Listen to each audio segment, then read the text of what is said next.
Wait a minute, I didn't run the start tonight. I'm just trying to make sure I got everything set up here, and then I will get everything going. Welcome y'all to Patriots Corner with Dr. Law and Joe St. Clair tonight. Sorry we haven't been live in a while, but I was sick with COVID. Kids were sick, then I was sick with COVID, so been down for a little bit, but back up. Joining you here on this somber day today, as I think America itself is grieving the assassination of Charlie Kirk and the loss of just a legend and definitely a big person when it comes into the conservative movement or just the political discourse itself. I mean, you don't need to be a you don't need to be a Republican to have agreed with him because the man would debate you no matter what your views were, and he would sit there and come at you with actual facts and actual um beliefs and wouldn't sit there and make stuff up. And it's just crazy that the left thinks that getting him out, that taking him out is going to do something to get rid of him, that's going to somehow stop that movement, that's going to somehow stop younger kids from moving over to it, that's going to somehow stop all of this, when in reality all they just did was ensure that all they did was just pretty much ensure. Dang it, come on, Rumble. I'm trying to it's They made a martyr. I was trying to make sure it was I was trying to make sure I'm live on everything, and it was playing the background. It was going through the commercials on it. I was just trying to make sure I'm live on all the setups, going through adding some. Do you have any of those clips to play? Not really. I was trying to find some. Everything's really been playing tonight. I had a little talk I was going to go through. I just didn't play the short breaky one. I'm trying to get some. I was just trying to get some tags saved in here, so hopefully we'll get more people on YouTube tonight. So it's getting a better catch in there, and then so I got that all live up. That's not what I wanted. All right, I'm almost done. I've got about all of it pulled up now. All right. So what I was wanting to say is, so as we grieve the assassination of Charlie Kirk, who was tragically killed today in Utah at a Turning Point USA event, while debating the next generation, regardless of your political alignment with Charlie, he embodied a fundamental principle our nation was built upon, one that seems to have been lost: the willingness to engage in debate with anyone, no matter how disparate their viewpoints. To the pundit on MSNBC and other content creators out there who have been celebrating this horrific tragedy of a legend in the political world, they should be fired and kicked off social media. Also, if you thought this would get the Republican movement to slow down and hide, you're sorely mistaken. The only thing this has done is woke us the fuck up, and it will make us come out more and speak even louder. Though I may lack Charlie Kirk's charisma and good looks, I am committed to continuing his mission, debating and educating young Americans, encouraging them to think independently rather than simply conforming or avoiding conflict. We must wake up and stop this division and radical leftist ideology whose only objective is to divide us so that a slim few can gain and retain power. Christians and non-Christians alike must find common ground or agree to disagree. We also need to acknowledge the widespread mental health crisis and the glorification of violence, which has desensitized younger generations. The desensitization has led some to believe that acts of violence, such as targeting public figures like Charlie Kirk, are a service to their country and a path to fame. Regardless of our individual political affiliations or the specific ideologies we champion, a fundamental principle must unite us. Any instance of political violence is unequivocally unacceptable. This cornerstone of a healthy and functioning democracy lies not in aggression or intimidation, but in the power of political discourse.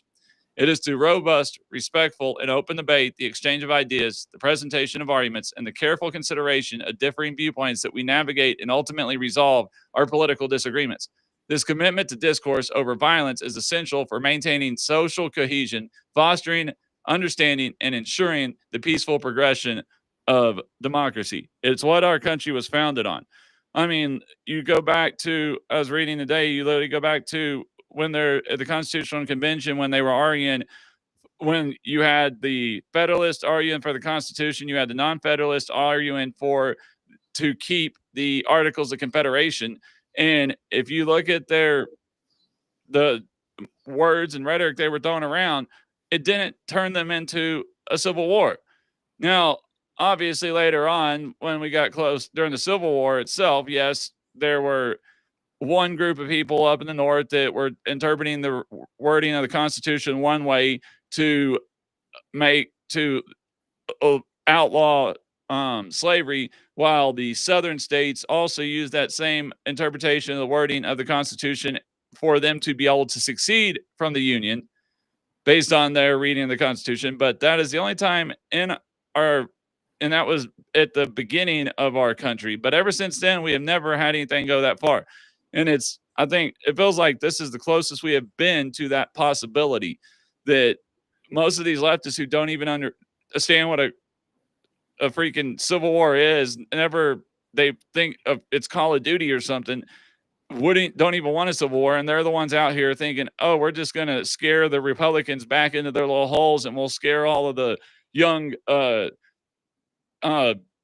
college kids who were supposed to be dedicated liberals for at least the first half of their lives, and them turning into Christian conservatives and actually questioning the indoctrinations that have been pushed into their minds, thanks to Charlie Kirk, that somehow by murdering him or assassinating, that's going to stop that movement. And they're wrong. It's not. All it's going to do is grow it. I mean, they think, oh, now Turning Point USA is done. No, it's not. His wife and while Charlie Kirk was the face of Turning Point and is the one who started Turning Point, he had plenty of other speakers who spoke at his rally, at his events, or spoke in place of him at events, and those people will be the ones that will take up the mantle. They will keep on doing those events. I'm waiting to see what Liberty University, where I'm getting my doctorate at, I'm waiting to see what they're going to do, because there was actually, I think it's in about 2 or 3 months, there was actually a Turning Point USA event planned there with Charlie Kirk. And I mean, if you don't know anything about Liberty University, I mean, Liberty University is one of the places he got his start. Also, they had the GOP convention there a couple times, because it's a very Christian, conservative university. Especially with the person who started it and created the college back in the 1950s, a very Christian, conservative Christian. So we'll see what happens. But I mean, it's ridiculous. The reactions, the female and the male on MSNBC should be fired. They should be fined and taken off the air. There's no way you can sit there.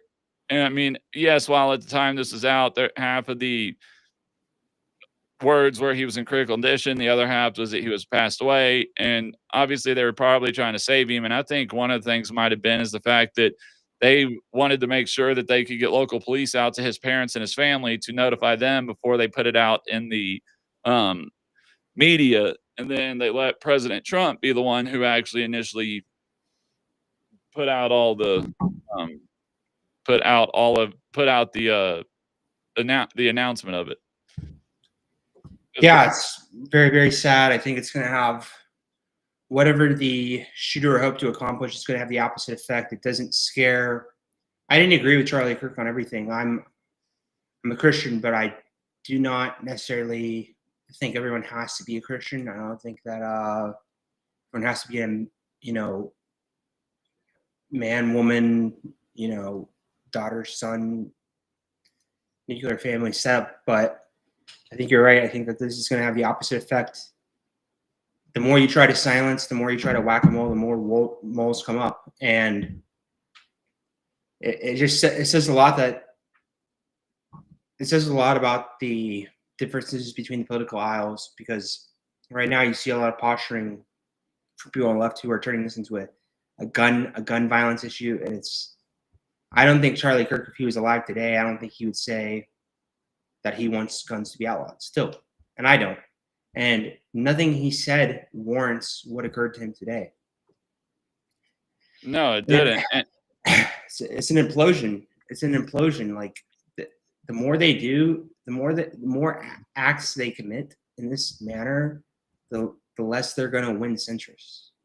Well, and on top of that, if they don't think that there's going to be some repercussions for this, especially with the guy, if he gets caught or whatever. I mean, Charlie Kirk may not have been a politician, but he was good friends with half of the with the most powerful person in the world, the president of the United States, and half of his cabinet. And this guy had very powerful friends. Why they didn't have more security at that event, why there were so few cops there, why there were so few police campus or any type of policing there. I mean, obviously, I think some of it had to do with the lacks of, even if he'd had those threats on him, maybe he should have had a bigger security team with him. But I think a lot of it had to do with the fact it was in Utah. He was in a conservative area. He was in a pretty conservative college or university for what he usually does. So they weren't thinking anything was going to happen because, I mean, it's Utah. So I watch people from across the political spectrum, and I saw that there was there's a guy named Secular Talks. He's attached to Breaking Points, and there was a Tumblr witch that put a curse on him 2 days ago on April 8th. And there's an article if you want to look that up. It's interesting. They were saying, let's see what happens. We're going to put a curse on Charlie Kirk, and hopefully he'll be destroyed.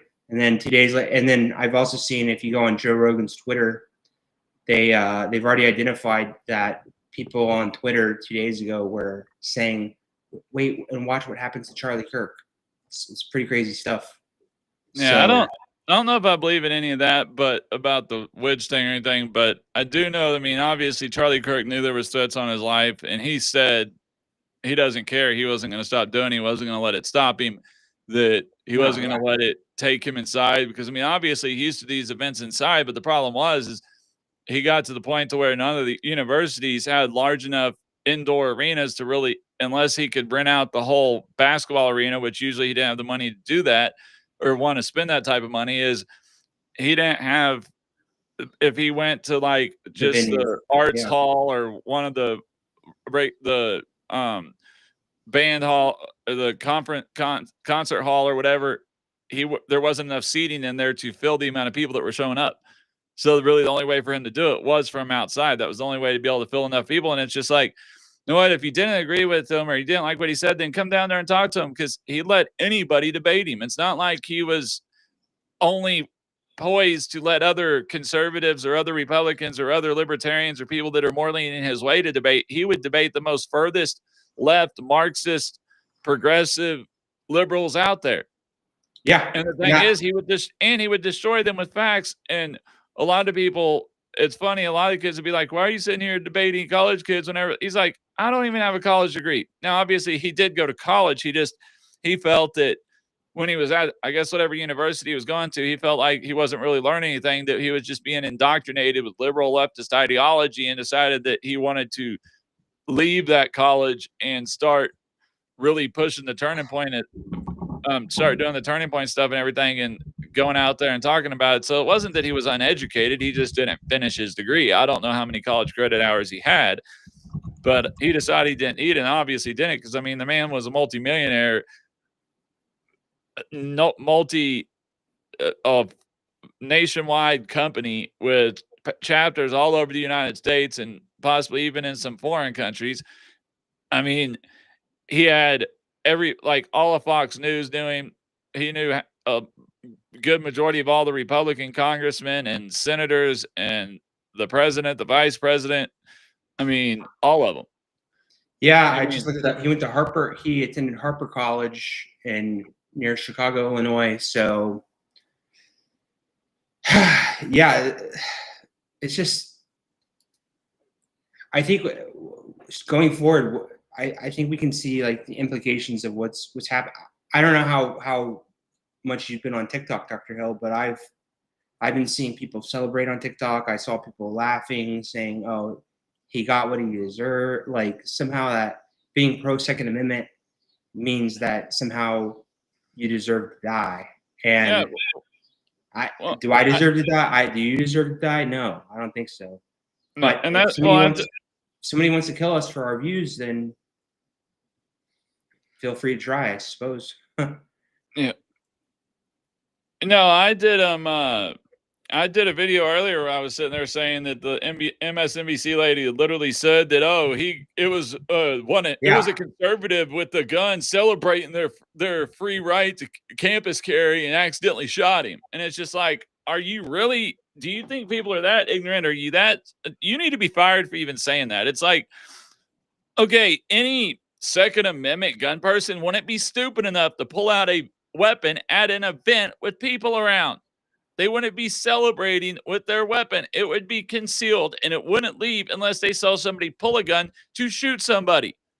Only some idiot non-Second Amendment person would even make an ignoramus comment like that.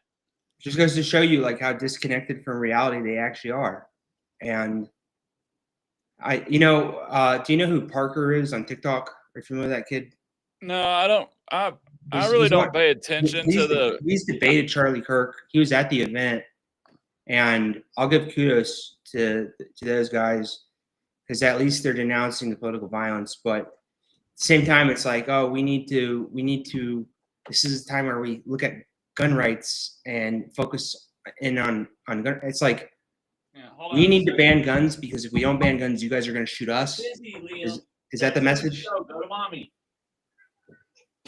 You know, somehow if you don't get your gun ban, if we don't ban guns, you're going to shoot me. So therefore, I should support banning guns. That's like the circular argument they're making. They're like, oh, this is time that we say ban guns. And yeah, you can keep going. You're dealing with your daughter there, huh? Oh, my son. He's fussing. Your son, okay. Go to mommy. It's very tragic. He had 2 kids, 4 and 1. You know, I think I believe in God. He believed in God. I think it's very, very sad. It just shows you how desperate the left is. And, you know, God is going to use his martyrdom for the greater good. And I've already seen it. People in the middle are seeing this. You can't deny that this is. We don't want to turn it left versus right, but this phenomena is coming out of one side of the political aisle.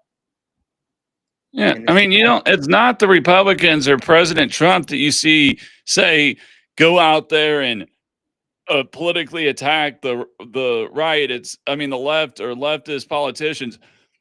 Yes, we sit there and say that President Trump is saying that, oh, it doesn't look like Biden was cognitively there when he was in office, and that it looks like that there was a shadow government running the government when he was in office using the auto pen. But it's not like everybody's saying, oh, I wish Biden would die.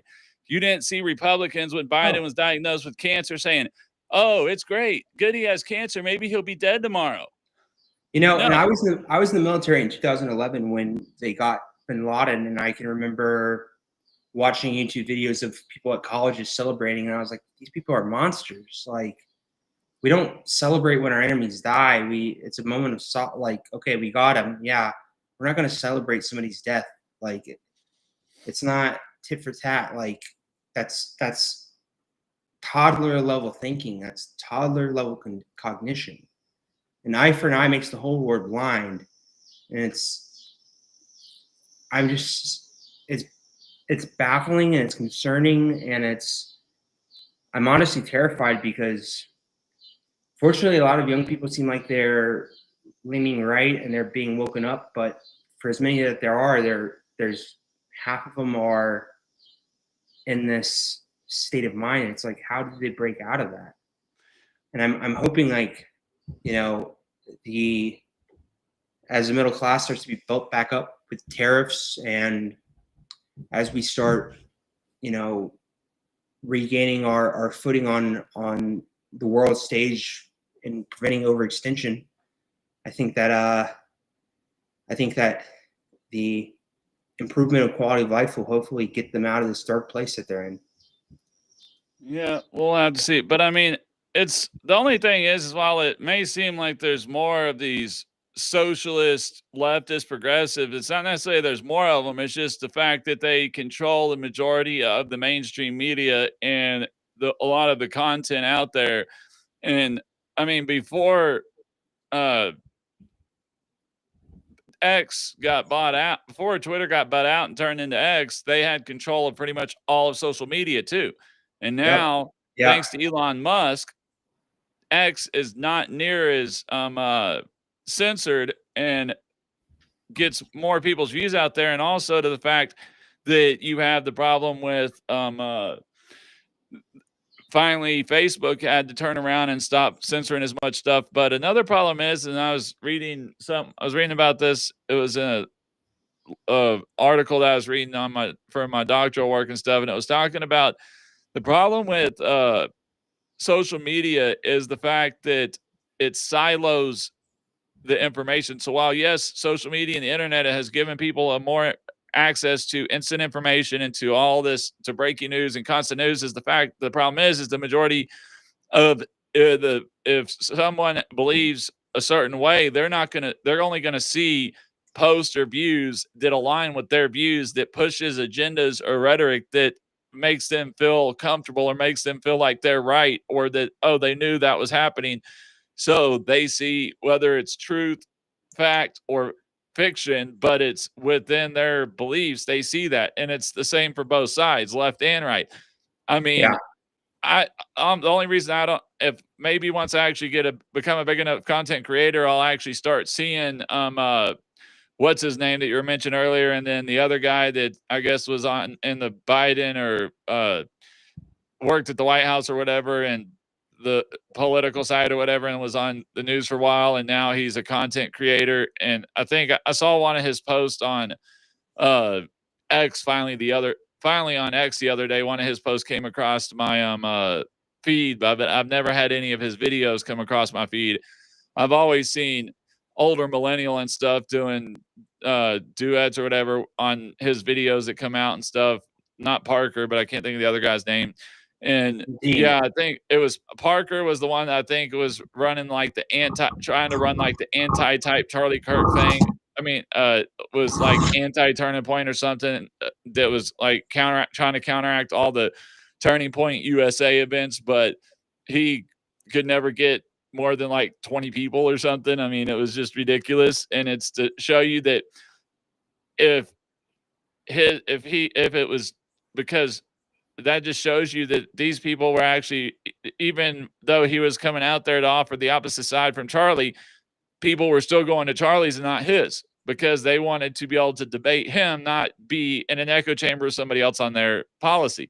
And that's the problem, is people have got to step out of these echo chambers. And we've got to get back to the point of, one thing I learned when I came out the road for truck driving. Well, I learned it when I was truck driving too, traveling all over the United States and everything. But then I really learned it when I was coming back and I did Lyft and Uber and stuff while I was going back to school. When I came out the road, going back to college to get my degree, that if you don't mention Republican or Democrat, and you just talk about social issues, the majority of the time you can either agree to disagree, or you can find a middle ground where you agree.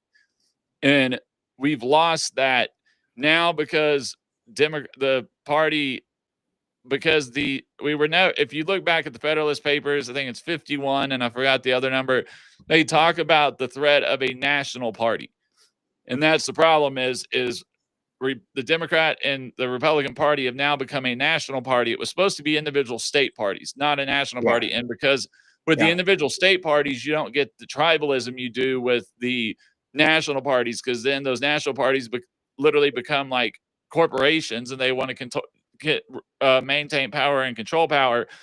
And so it becomes like everybody's talking about red and blue now. It shouldn't matter red and blue. It should matter everybody's American. It's like sitting there like it's like Cowboys fans and Eagles fans, and it's gotten ridiculous to the point that most people have forgotten that we all want the same thing for our kids. We all want a better society. We just have different ideas or different beliefs how to get there. And look, Democrats have gotten their chance to try them. And if you want to sit there and see how badly failed the Democrats' policies, especially with criminal justice, have been, is look at the 80-year-old shop owner in California the other day that had a stroke from being pushed over because there was a flash mob robbing a store.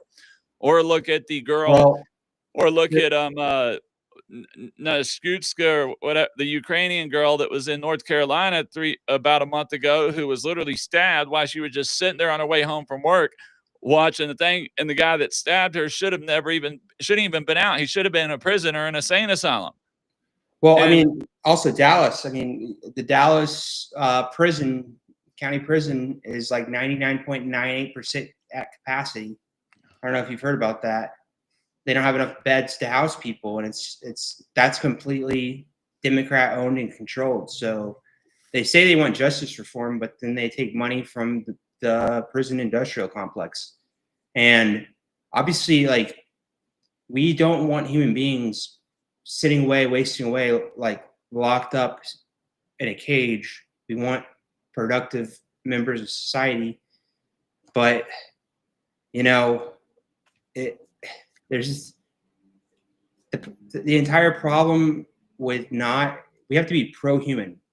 And a lot of people who are secular don't have that attitude or mindset of what they think that people who are against them or disagree with them are somehow less than human, and the ends justify the means, and they could, like, it's the rhetoric that has caused what happened today. And it's just found, again, I don't agree with Charlie Kirk on everything, but like there's a basis of understanding, like, our inalienable natural rights come from the idea that we exist from a creator, and it's just pure logic. And the people who fight against that, they hate themselves internally, they hate others, and it's ideology of hatred. And we saw it play out today. We see it play out in these systems where they're locking people up and turning them into numbers. It's very, very sad.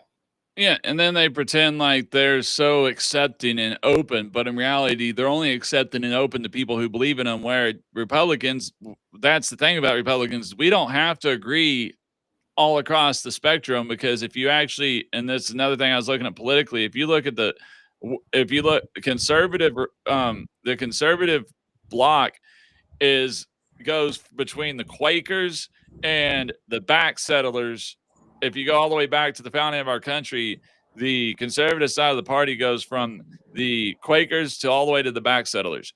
Your Democrats are more of the Puritans and the Cavaliers, and those two were very, it's their way or the highway, and they were very the elite per se, and that's the way it's kind of come. And if you look at how broad the backgrounds of the conservative movement is from between that and the libertarian that's on that side, is we can disagree but still be within the same party and still debate and have casual discourse and disagree or agree or find a middle ground to work, where at the left, it's their way or the highway and there's no other way. And then they go out there and they try to demonize everybody. And I'm sure, I didn't watch the South Park with Charlie Kirk on there to see how demonizing that made him seem like he's not a real person or something. But I mean, people forget this man had a wife and kids. He was a father. He was a husband. He wasn't some evil person that was just out there by himself. Sorry. I'm trying to get this link sent out to somebody and it's not working. Yeah, but I mean, he wasn't just some evil person out there doing anything. I mean, he was a regular. They can't win in the court of public opinion. They can't win in debate. They can't win in reality, and therefore they result to violence, because this is the logical ending of their ideology, and this is the logical conclusion. And we've seen it time and time again. We've seen it in Soviet Russia. We've seen it in China. We've seen it in places in Germany right now. They're arresting people on the quote unquote far right because they're anti immigration. It's like, at what point will these people wake up and realize, like, I don't want to use any kind of offensive terms, but, you know, back during the system of chattel slavery, you had the people working in the fields, and then you had the people working in the houses, and the people that worked in the houses looked down on those working in the fields. It's like, are you really going to trade your freedom to be a, you know, elevated pro, an elevated serf, an elevated slave over another person? Like, that's, you have that much hate, and why can't we all be free? Like, let's say that we've talked about critical theory before, but that's the entire problem with critical theory, is that they want to right this system of wrongs that have happened this chain reaction of wrong. It's like, where do you start and stop that? Like, Christ represents the sacrificial lamb.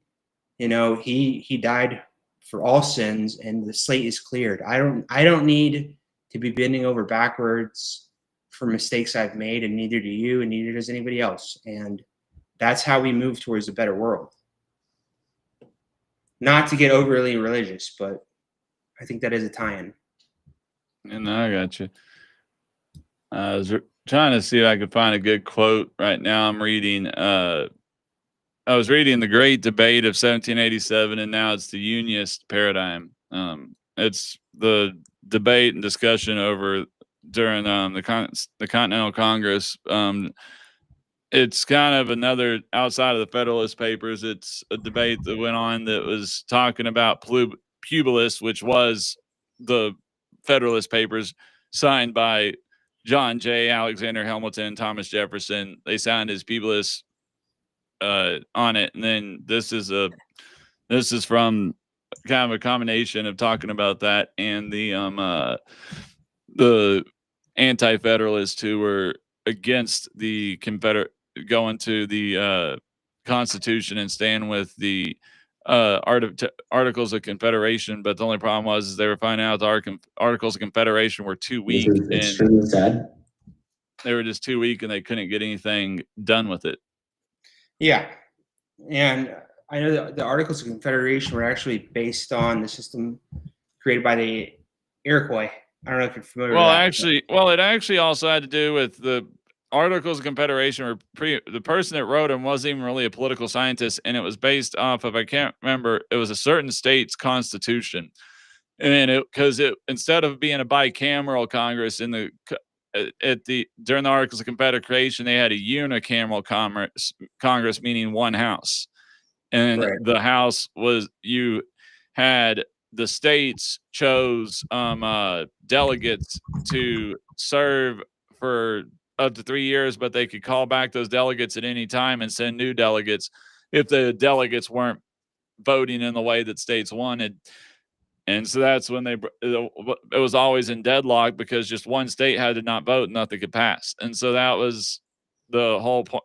So right after the war, we were pretty much broke, and our government was a joke, and Europe was like, oh, they're going to end up fighting each other, and it's going to be 13 different colonies fighting because we couldn't pay our debt, because we couldn't vote on anything to get it done.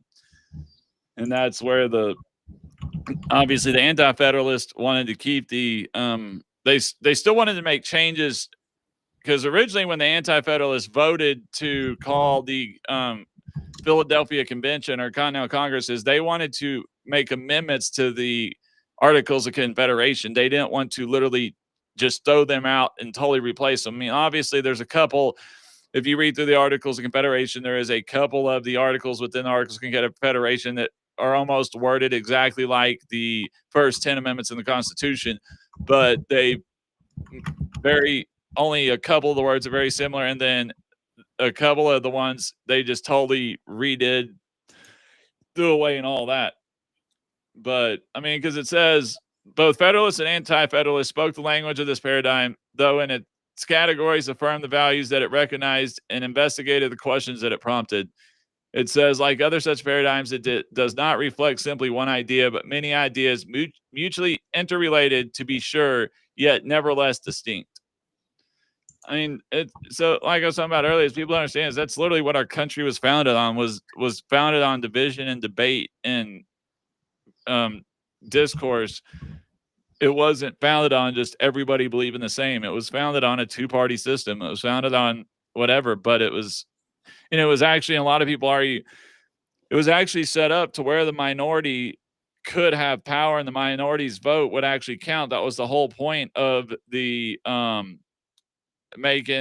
because they keep on saying, oh, we're going to do away with the whatchamacallit, not the popular vote, but Electoral college. Yeah, electoral college. I was going blank there for a second, but I mean, that's the whole point of electoral college, is so each vote did count. It was so that the smaller states could have a say in the governing, and that a small majority couldn't rule the country, meaning that a small majority, even though it's may be majority of the population, but by meaning small majority, meaning that just a majority of the population, like 2 states or 3 states, instead of them being able to control the whole government, the population across the rest of the states could actually be able to rise up and make changes. And that was the whole point of the Electoral College, because without that, then pretty much the coasts, the Northeast and the West Coast would have controlled all the government, all of the ruling, even if there had been a majority minority of the states, meaning, well, it's a minority population wise, but a majority of the states that believe something different, their vote's not even counting, because the concentration of the actual populations in those 2 coasts control the vote. And that was the whole point of the Electoral College, was to keep that from happening, because that was literally a fear of the anti-federalists and even some of the federalists during the Pennsylvania Convention, was that would happen. And that was the whole point of doing that. And, yeah. And like states like California, I think needs to be broken up, turned into a couple different states. And when it came into existence, it was because it was so sparsely populated, but it's an entire seaboard. It's, you know, if the East Coast were one state, it would be far economically larger and more influential than California in both population, any metric you want to measure it. And Northern California has been trying to separate from the Southern California for a long time, and it'd be called the state of Jefferson. I mean, if you drive up I-5 going up north, take I-5 going north out of coming up into going out of not Bakersfield, but going up along the coast, just as you get north of San Francisco, right before you get to San Francisco, the Bay Area, you see a sign that says State of Jefferson. Yeah. I mean, they've been trying to do that. They've been trying to vote to have that happen for a long time, because unfortunately it's a tough to overcome there, because you have to have 2/3 majority in the both houses of California, which is never going to happen unless there's a federal amendment to make it happen, which probably won't happen. So it is what it is. But you know, I think that,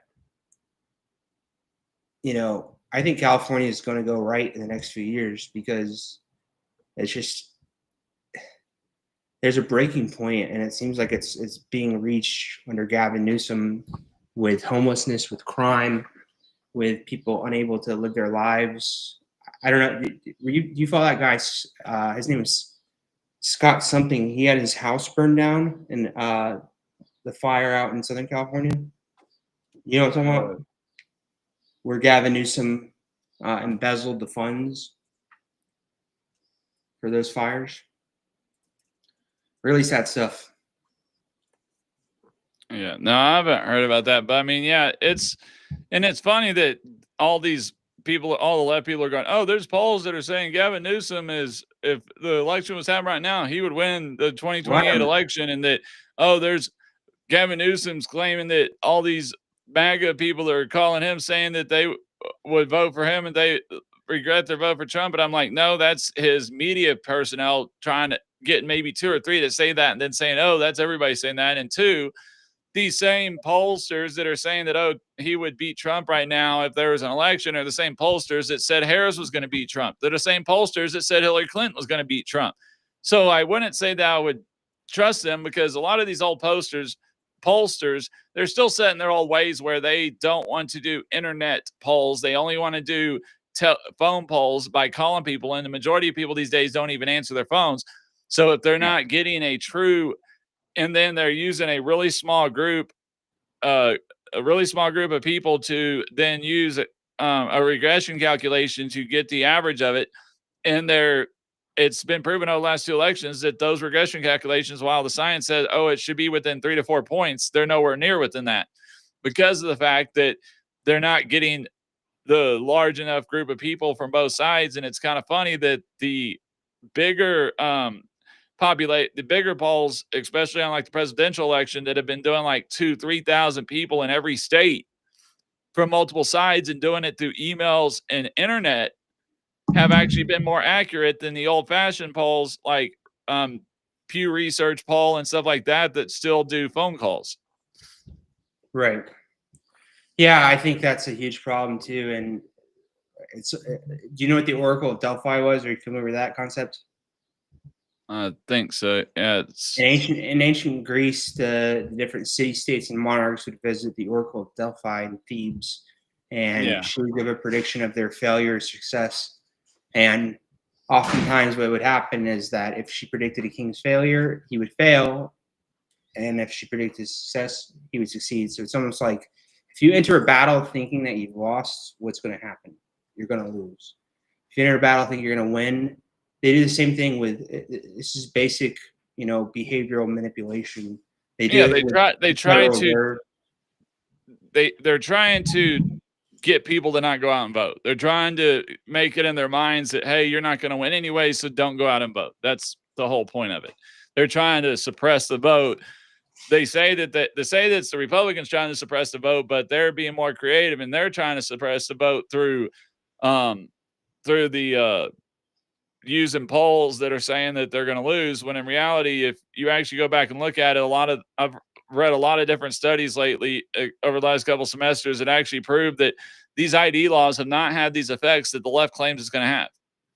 Now, I've seen a lot of stuff going around on X and everything saying, oh, would you like the Supreme Court to pass a national voter ID requirement law? And I was like, well, I would love to see that happen. It's not going to, because the fact that if you read the Constitution, constitutionally, the voting, when it comes to voting, that is left to the states. It's not a power that's left to the federal government. So the Supreme Court can't do that anyways. Only the individual states can do it. The only thing the Supreme Court can do is argue that it's not a racial, that requiring people to have an ID to vote, as long as the state is willing to give IDs out, free state IDs out to people who don't have driver's license and who don't have. Because the funny thing is all the people that they say, oh, won't be able to get out to vote because of having to have the ID. Most of those people don't go to vote anyways, because they don't even have a way to vote. They've got more worried about going on in their life, trying to find a home, trying to find food, trying to find a place to sleep for the night, than they are about voting. The majority of the people who actually vote in the election are higher income and have no issue with finding an ID or driving or even having an ID. So, but I mean, and that's kind of what Charlie Kirk was he voted on that. And he said that we can't let our country be taken over by Muslims and all that stuff. And yes, we were founded on literally the founding of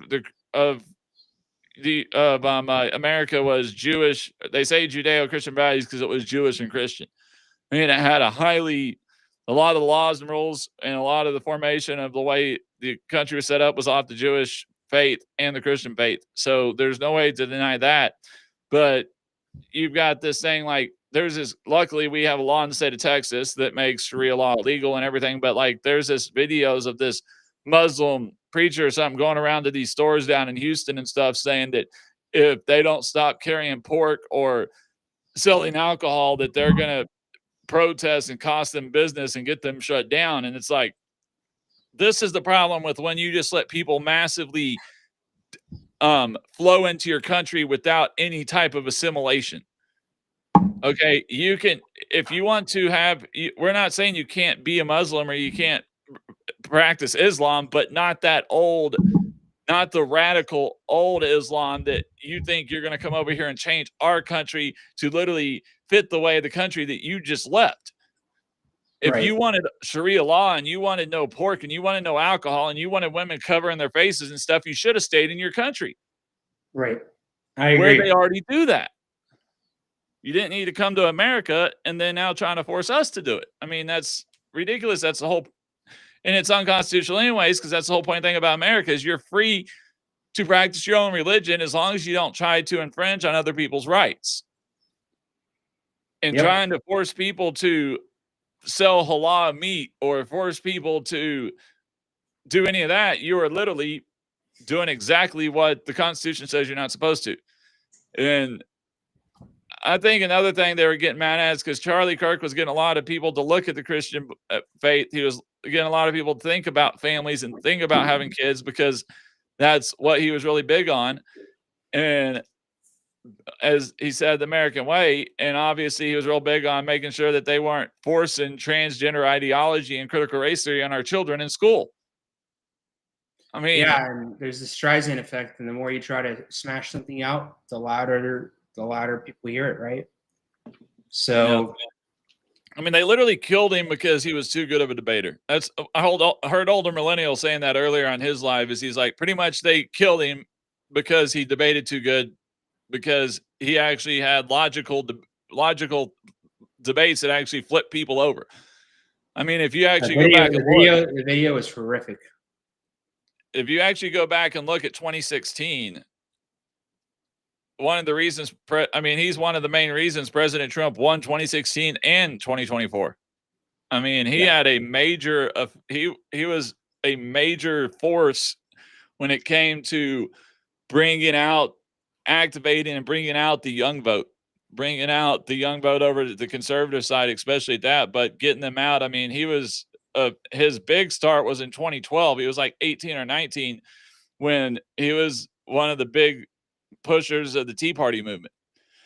He was one of the ones that, even though the Tea Party movement kind of died out and stuff and everything, he kept his thing going. And then, I mean, if you look at Tomi Lahren, he pretty much gave Tomi Lahren her start.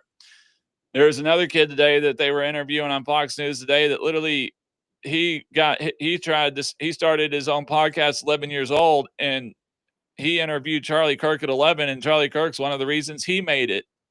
It kind of catapulted his career as a conservative podcaster at 11 years old and going on, and as a young conservative podcaster. I mean, he did so much for so many people. There's so many conservative media personalities and major content creators that if it wasn't for Charlie Kirk, they wouldn't be here. I mean, he literally catapulted their careers. They spoke at Turning Point events, and they spoke on the Turning Point circuits, and then he did a lot. He was a nonprofit, so he did a lot with the vote to get out the vote and getting the younger kids to vote and all that. I mean, it was one of the reasons why I chose Liberty University for getting my doctorate, is because they have one of the largest Turning Point chapters there is. I mean, well, maybe we should go start doing some campus outreach, some tabling. I wish I had some money. I wish I had the money to do it. I'd go do it at it doesn't cost a lot.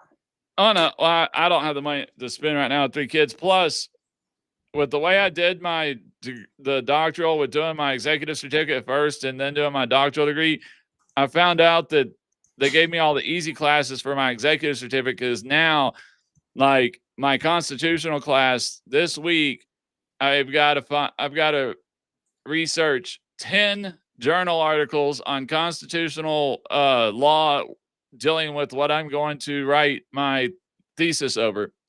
We got to find 10 different articles, read all those on top of 4 different books, 3 different chapters a book. And then my other class, I've got 8 chapters over 250 pages to read. I had to find 10 journal articles, again, same thing, but on the policy side. I've got to read all those, do a 2,500 page essay on that. And then I've got another 600 page book that I had between last week and week 6 to read and do a book report over that. That's what Adderall's for, my man. But so yeah, I'm finding out. I'm what I did during law school. That's why I'm kind of behind. That's why I kind of missed. Like last week, I was feeling good enough to do it Friday, but I just had too much homework to do. It's just been, that's why the one week was because one day because I was just feeling like total crap. The other day or two is because I was so far behind on homework from being sick those 2 days with all the reading I had to do. I mean, I got these 2 books here. I got the 2 books in my hand. I've got another book that's sitting up there, plus all my online books that I got. And I've got these 2 books here. I've got another one up there, and then I've got like 3 online ones, or 6 online ones. Enjoy it while it lasts. Well, if I can get, I still got to check the email, but if everything works out, I will start my capstone or my thesis in May. Nice. Yeah, I'll start my thesis then. Well, I feel like we're kind of winding down. You have any parting shots? No, we're almost been here on an hour, so yeah, we're doing good. I mean, I don't know. I'm waiting to see what type of celebration or what President Trump's going to do for Charlie. I mean, he already did flags at half staff for 3 days. I know the Democrats will put up too much of a stink, but I wouldn't be surprised if he gave him a view in rotunda or something. Well, yeah, who knows? I mean, it reminds us of the '60s, right, where Martin Luther King, Kennedy, and RFK were getting assassinated. There was a shooting at a Denver school today as well, which is tragic. I don't know if you heard about that. There's a school shooting. No, I didn't. I think listening to all the stuff with Charlie Kirk, I kind of missed that one. But I mean, Martin Luther King wasn't ever in office or figure, and he got laid in the rotunda. So why shouldn't Charlie Kirk? I mean, while maybe 60 million people of the population on the Democratic side don't think he deserves it, there's another 70, 80 million on the conservative side that he thinks it. And that same thing happened back when Martin Luther King Jr. got to lay in the rotundas.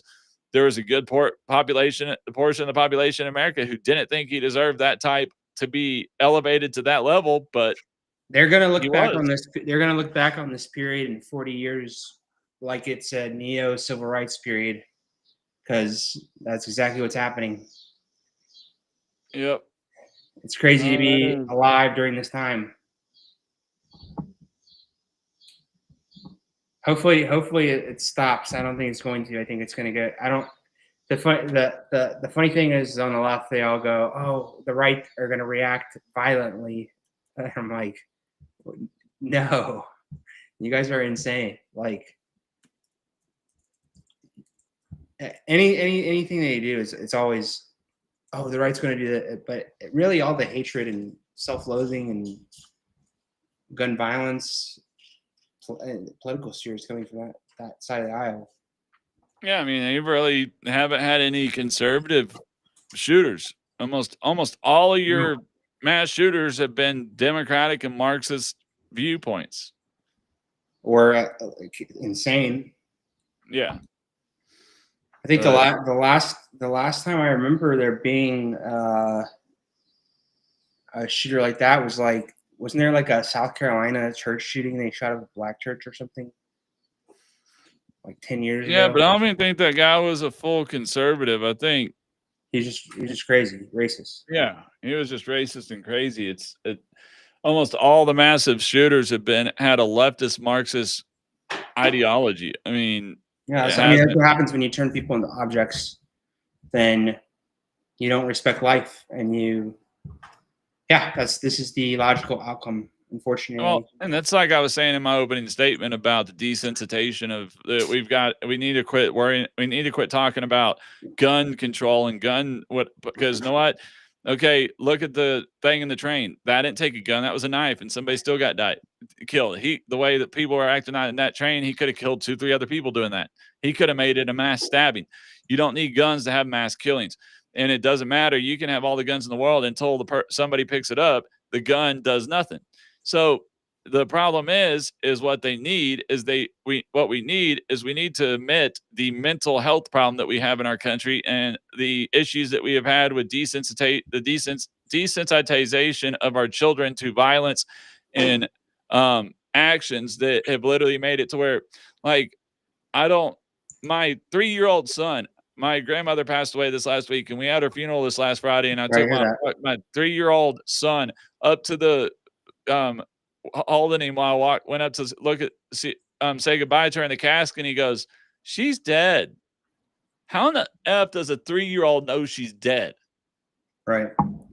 I mean, that just shows you how much desensitization out there of if a 3-year-old that are in these video games and on these shows and stuff, that she's literally sitting there and going, a 3-year-old's noticing somebody's dead. I mean, a 3-year-old shouldn't notice somebody is dead, but that's just how bad it's gotten. And it's like, what's going on? I mean, and that's what's wrong with this country, and that's what's causing us to have all of these issues is the fact that we are having kids are just, they don't look at violence the same anymore. It's not scary. They just look at it as a video game, or that they're going to become famous. And it doesn't help that Hollywood glorifies like gang leaders and gang violence. I mean, look at how people were reacting to the guy that to the look how people reacting to Daniel Penny, who literally saved somebody's life on a train, trying to save a woman's life on a train, versus the guy who shot versus how they reacted to the Pennsylvania kid who shot the CEO. Like the CEO, they treated the CEO like he was some big bad non-human robot or something, that he was like a Terminator or something, when he's just a normal person with a job with a lot of responsibility, with wife and kids, just like everybody else. Because I've even noticed that whenever when I was coming up in the industry I'm in, I'd be like, you went over there and talked to the VP? I'm like, yeah, they're just a person. I mean, they get this like fear that the VP or the CEO is like some big bad a demon or something, and it's like they're normal people like us with just more responsibility, and they get more pay for having to carry that responsibility. But yeah, I mean, I don't know if you saw, I posted a comment. I didn't know we could do this. You see that on the screen? DM said this may cause a second civil war. Yeah, so we should try to read the comments and bring them. I have been. If you see, I didn't know do that. So yeah. I would say DM. I don't think it's the second civil war is going to happen. I think that this is more in line with the civil rights. If there were to be a civil war, then maybe Trump is our Andrew Jackson. So maybe in 30 years, but right now I don't see it. A civil war. The only way I see a civil war happening is if there was a president that did like the show Civil War, which that one was a president trying to run a third or fourth term or whatever, and trying to control over that made sense. That would cause a civil war. But what didn't make sense was them trying to say that California and Texas partnered up. That ain't gonna happen. Yeah.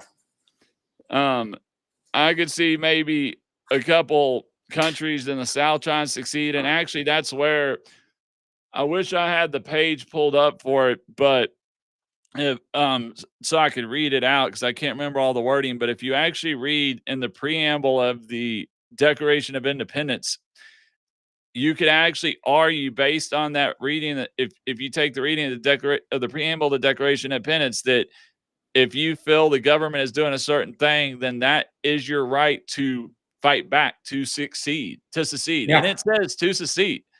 So when a lot of people say that, we the people, in order to form a more perfect union. Yeah, but it's further down. It's further down in it, but it talks about I can't remember the exactly full part of it. I think it was in my, let me see. Hold on a second. Let me see. I don't know which page. I hope Mom Donnie gets elected. I hope he is elected, because I would love for them to have that effect in New York and see how it plays out. I think that would be a good experiment for New York to go through. And yeah. But yeah, if you really read in the movements of that and get back to it, there's actually a way that you could argue that gives you the ability to succeed from the Union.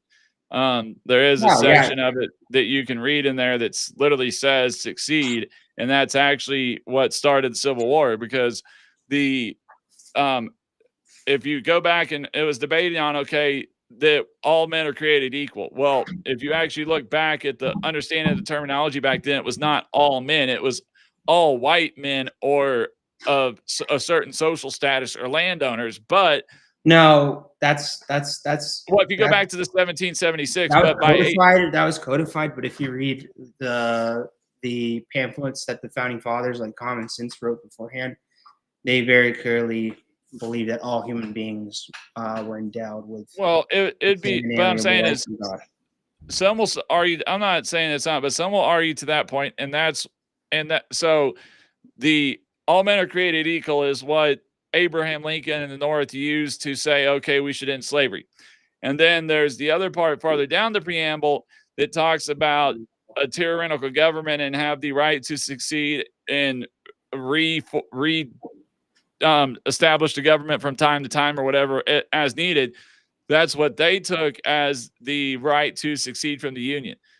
So it was two different interpretations of that part of the preamble and Declaration of Independence that started that Civil War. And obviously we know the North won, but is what I'm saying is, so when people today say that you technically can't, state can't secede from the Union, one, it says any state that was a state, you got to go into the fact that talks about if a state was a state or an entity before the Union was formed, which Texas was, then that can succeed. And really the only thing that stops the succession or the argument, you can't, if you look at constitutionally wise, you can succeed. You have to go further out past the Constitution into Supreme Court presidents to really get into the debate of it. But yeah. Right. Well, I think we're at time. I have to get going. So. Alrighty, man. All right. I will see you on Friday. And thanks for having me. Thanks to the guests. DM, you've been great. I love you. I don't know if you're still here. At least this time we actually had today. We actually had some people being engaging in the comments. I did reply back to a couple of them. We had a couple on YouTube. We had a couple on Twitch. We didn't have any on X, but we did have them on YouTube, and we didn't have any on X or Rumble, but we had them on Twitch and on YouTube. So, well, good. Alrighty, man. Well, I will talk to you Friday. Okay. When are you doing that podcast with those other guys? I don't know. Let me